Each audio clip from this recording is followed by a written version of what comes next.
That morning, in a small city in eastern China, the gates opened on schedule, the guards took their posts, and everything looked calm, almost suspiciously so.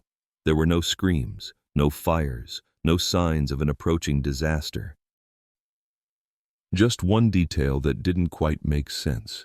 The city's grain stores had been distributed months earlier, even though no decisive battle had forced that decision. Throughout human history, the greatest tragedies rarely begin with bloodshed. They begin with choices that appear reasonable at the time. More than 1,000 years ago, one such choice saved an empire, and at the same time pushed an entire city past the point of no return. This is a true story from medieval East Asia, a world where loyalty was valued above life itself, and sacrifice was considered a duty rather than a choice. What follows does not rely on graphic description, yet it has haunted historians for centuries.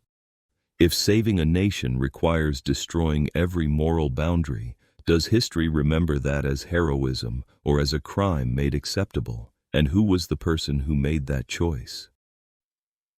If you want to understand how an act praised as noble became a moral nightmare that lasted more than 1,000 years, stay with us until the end of this video. And if you're drawn to historical stories that are honest, unsettling, and unafraid to ask difficult questions, consider liking and subscribing to the channel for more journeys like this one. The civilization and value system that made the disaster possible. In the 8th century in China, social order functioned as it had for thousands of years.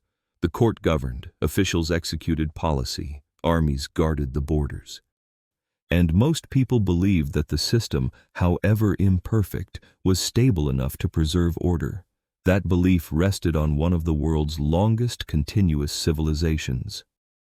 Scholars still debate its true beginning someplace at around 2100 BCE. Others argue that 1600 BCE is more accurate. But for those living in the 8th century, that debate no longer mattered. What mattered was the assumption that their history had endured long enough to regulate itself. That history was divided into dynasties. Each one rose, reached its peak, and declined, not suddenly, but as a consequence of its own internal structure. At the center of that structure was a core assumption. Loyalty to the ruler was supreme. In Confucian thought, loyalty to the emperor was not merely a political obligation. It was a moral absolute. Social order and ritual were placed above individual life. Death, when it served the preservation of that order, was not considered a tragedy, but the fulfillment of duty. This assumption was rarely questioned, because for most of history it worked. Dynasties collapsed, yet the civilization endured. People were replaced. Order was restored. Only decades before the events that would follow, the country had been reunified after years of division. The Sui dynasty achieved that unification, then collapsed under the weight of what it had created. The Tang dynasty succeeded it, learned from those failures, and entered what later generations would call a golden age. During this period, culture flourished, poetry thrived, the arts were patronized. The military expanded to an unprecedented scale. Long-distance trade routes were secured, allowing the state to control the Silk Road, the economic and political lifeline of the region. To sustain this system, the court relied on a familiar model, granting immense authority to frontier generals. They commanded large armies, they made rapid decisions, and in times of peace, the system functioned smoothly. No one considered this a danger, because the shared value system assumed loyalty would correct any imbalance of power. That no one, regardless of how many troops they controlled, would dare to shatter an order that had existed for millennia. This was the state of stability society believed it was living in, the foundation upon which every subsequent decision would be made, and the starting point of a chain of rational choices, each reasonable in its moment, that would slowly push the entire system beyond the point of return. When power slips beyond the control of the very assumptions that once kept it stable, what happens next? An Lushan and the fracture of power. By the mid-8th century, the Tang dynasty began to show signs of weakening, though few recognized them at the time. Not through sudden collapse, but through subtle shifts in how power was distributed, each one justified as a necessary adjustment to maintain stability across a vast empire. The frontiers were long, external threats were complex. The court needed commanders who could act quickly, decisively, and independently, so greater authority was granted to frontier generals. An Lushan was one of them. He was not merely a military officer, but a commander who controlled a massive force stationed at strategically critical regions. In practice, he could mobilize troops without waiting for detailed approval from the central court. At the time, this was not considered dangerous. It was seen as a rational decision, shaped by past lessons from an empire that had fractured repeatedly due to slow responses from the center. The system assumed loyalty would compensate for the lack of direct oversight. Historical accounts suggest that An Lushan enjoyed unusually close favor from the emperor. He moved freely within the court. Privileges that would have raised concern under different circumstances were largely overlooked because An Lushan was viewed as essential to stability. Over the years, his power accumulated quietly. Not through a single dramatic move, but through a sequence of small adjustments, each one reasonable in the moment it was made. Larger armies, deeper influence, a widening distance between the frontier and the central authority. Signs of instability did appear, but they were not severe enough to be treated as a crisis, and there was no mechanism strong enough to intervene while the system still appeared to be functioning. In December of 755, that gradual process reached a point of no return. An Lushan declared himself emperor. The Yan dynasty was established. This was no longer a question of personal ambition. The objective was explicit: to overthrow the Tang central government. An order built on the assumption that no one would ever cross that line came to an abrupt end. The An Lushan Rebellion had begun. The response was not unified. Within the ranks of Tang officials and generals, a wave of defections spread. Not because they failed to understand the gravity of what was happening, but because, in that moment, survival appeared more rational than loyalty. Power had slipped beyond the control of the very assumptions that once kept it stable. And with the old order broken, the question was no longer who was right or wrong, but whether anyone would still dare to say no. Zhang Jun emerges. As defections spread through the Tang court, most decisions followed the same logic. Preserve forces, protect lives. Wait to see what kind of order would emerge next. In that context, Zhang Jun was not a prominent figure. He was a capable Tang officer, known for discipline and organizational skill, but he had never commanded a major force. His career advanced steadily, exactly as the system expected of a mid-level official. At the time, officers with leadership potential were often reassigned to local administrative posts. The purpose was not promotion, but balance and understanding of governance, not just battlefield command. Zhang Jun followed that path. At the local level, he handled routine administrative work, collecting taxes, maintaining order, resolving disputes. Alongside this, he continued studying military strategy, not in preparation for rebellion, but because he believed the existing order could still be defended. When the uprising began, the breakdown accelerated faster than anticipated. Many generals who had once sworn loyalty changed sides, not all out of ambition, but because resistance seemed only to prolong inevitable losses. Zhang Jun's immediate superior made the same calculation. He ordered his subordinates to follow him, presenting it as the only way to avoid being crushed in a conflict they could not win. From a practical standpoint, it was a rational decision. Zhang Jun refused. There was no dramatic declaration, no heroic speech. Just a firm decision grounded in an assumption he had never questioned that legitimate authority still existed, even under strain. For that reason, when Jiang Shun was assigned to organize a delegation to receive a rebel general, he did not treat the order as neutral. He saw it as a moment where belief, if it still mattered, had to be tested. Instead of following the prescribed route, Jiang Shun led the group to a temple associated with the spiritual origins of the dynasty, not to pray, but to recall an assumption the system had relied upon for centuries. There he spoke of legitimacy, of the sacred connection between the ruling house and the order of the universe. Not in inflammatory language, but in terms the men before him had been taught since childhood. The speech did not create new belief, it awakened an old one that many had assumed was still intact. When Jiang Shun finished, he did not give an order, he waited. One by one, the men stepped forward and swore loyalty to the Tang dynasty, not because they were confident of victory, but because in that moment, betraying a familiar order felt less acceptable than the risk of death. There was no formal recruitment, no official enlistment, yet a force had formed. And from that moment on, Jiang Shun's personal choice was no longer his alone. It began to generate consequences that none of them could fully control. Would that belief be enough to stand against an army of overwhelming size? Unthinkable victories.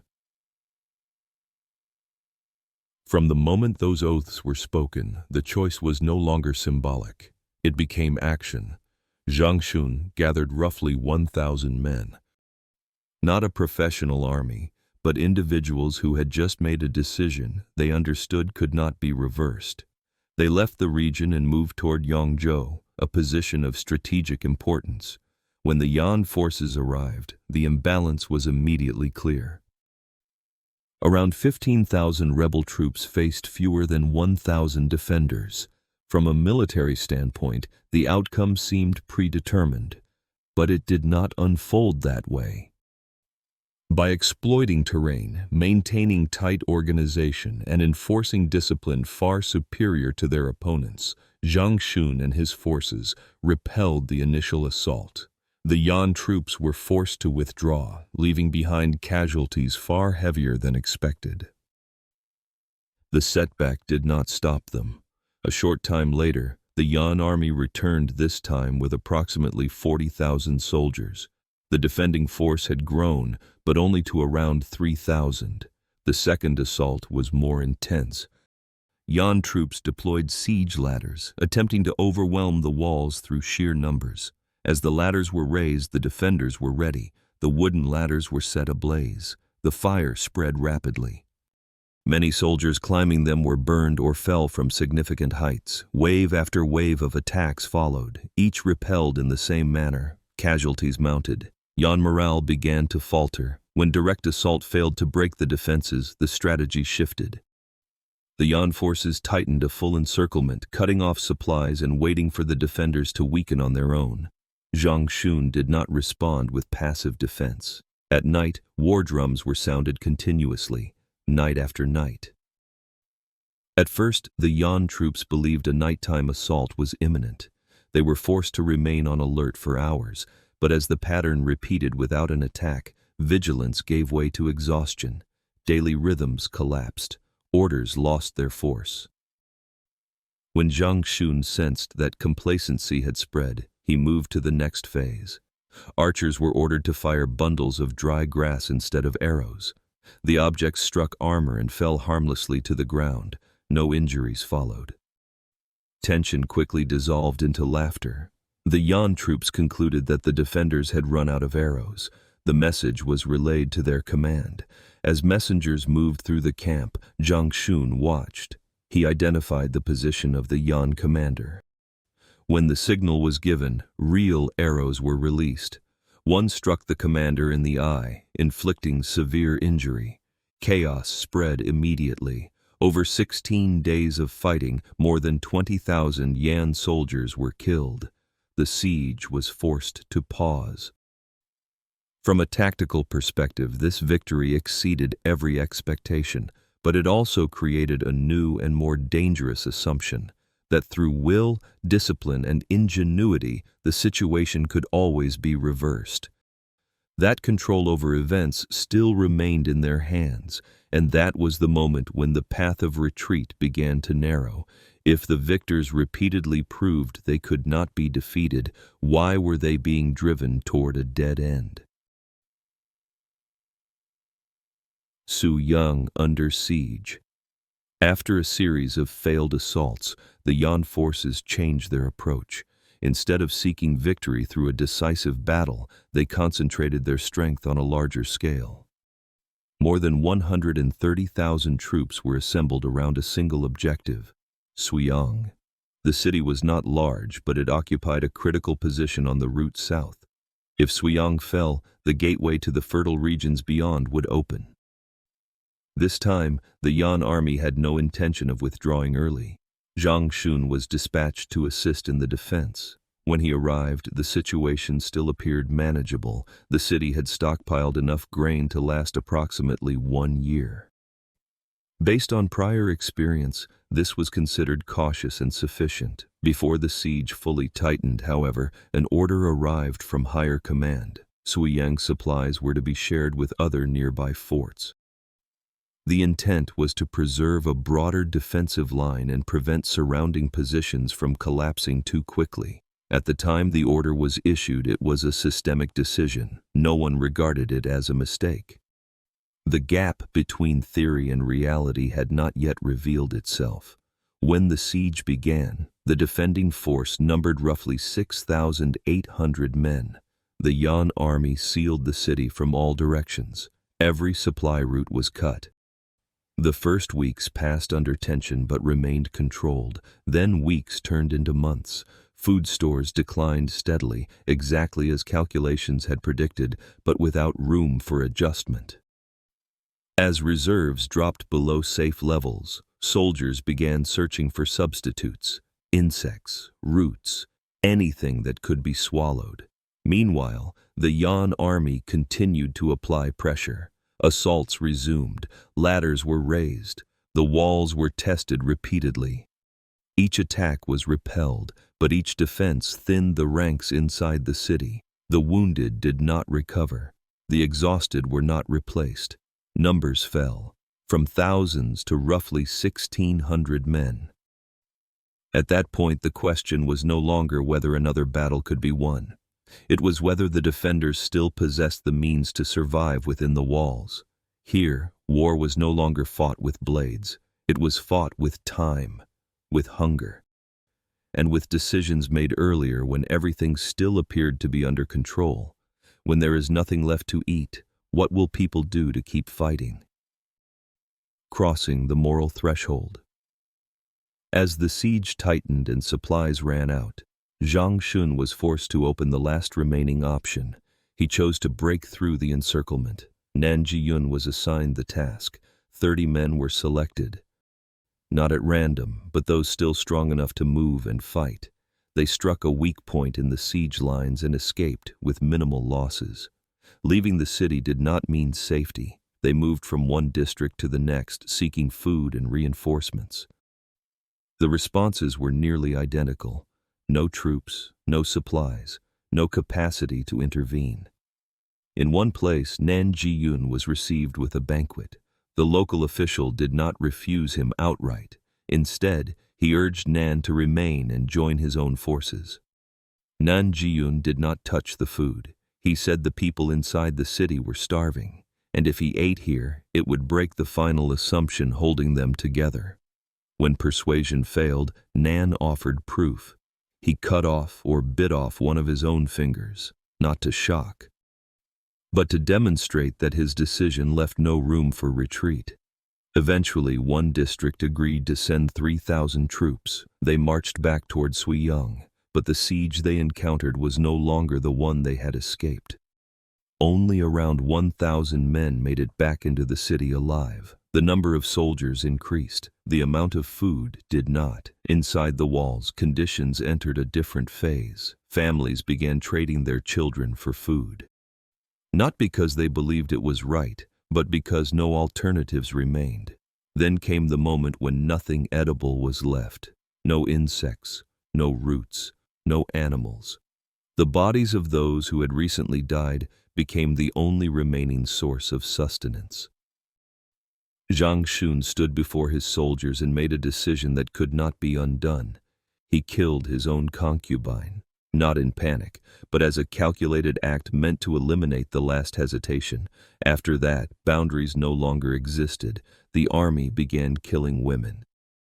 Then the elderly, finally children. The city's governor offered his own servants. No one objected. No one retained the authority to object. The system built to preserve order had reached the point of self-destruction. Every decision had once been justified. Every step had seemed necessary. But when the sequence was complete, what remained was no longer war. It was a city consuming itself to buy a little more time. Did this sacrifice truly save anything? Fall and historical irony. In October of 757, after nearly 10 months under continuous siege, Suiyang fell, not because of a decisive assault, but because life inside the city could no longer be sustained. When Yan forces entered the city, only around 400 defenders remained. No formations, no reserves, no remaining options. Zhang Xun, Nan Jiyun, and the city's governor were captured. They were brought before the Yan commander for interrogation. Not as ordinary prisoners of war, but as men who had been pushed beyond ordinary limits.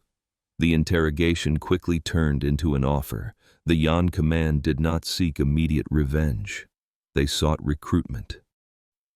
A man who could hold a city against more than 130,000 troops for that long was a strategic asset. If he joined them, the war could end sooner. Zhang Xun refused. According to the records, his eyelids were torn, most of his teeth were broken. Not from a single act of torture, but from months of fighting, starvation, and sustained strain. When a blade was used to force his mouth open, he said the teeth he had left were still enough to bite the enemies occupying the city. That refusal ended all possibility of negotiation. Zhang Xun, Nan Jiyun, and 33 other loyal soldiers were executed. There was no ceremony, no political declaration, only the end of a defense that had lasted nearly 10 months. During that time, more than 130,000 Yan troops had been held in place. The southern campaign had been delayed at a decisive moment. But once the city fell, that achievement no longer had immediate effect. 3 days later, Tang reinforcements arrived, too late to save those who had died, but soon enough to alter the course of events. 4 days of intense fighting followed. The Yan forces withdrew. Suiyang was reclaimed. The city was taken back. But it was no longer the city it had been. Those who had held it to the final moment were not alive to see it, and the reward for that resistance arrived only after everything was already over. History in this moment was not wrong, it was simply too late. The An Lushan Rebellion eventually came to an end. The Tang dynasty remained in power. Central authority was restored, at least in name, but the cost of that stability did not stop at a single city. In the aftermath, the Tang state was visibly weakened. A system built on the assumption of absolute loyalty had been eroded from within. Population loss spread across the empire, not only through death, but through displacement, disappearance, and regions slipping beyond effective control. China entered a prolonged period of fragmentation and power reconfiguration. Later dynasties carried with them the memory of a conflict that exposed the limits of placing order above human life. Zhang Xun's name did not vanish. He was recorded in official histories, venerated in certain places, praised as a symbol of loyalty to the throne, and at the same time remembered as the central figure in one of the most severe moral tragedies in Chinese history. More than 1,000 years have passed, and the story remains unresolved. Not because evidence is lacking, but because there is no single way to name what happened. If history were to repeat itself, would we call him a hero, or see him as a warning against blind loyalty? If you have your own perspective, leave a comment below. And if you value historical stories that confront unanswered questions, consider liking and subscribing to the channel. Thank you for watching, and we'll see you in the next video.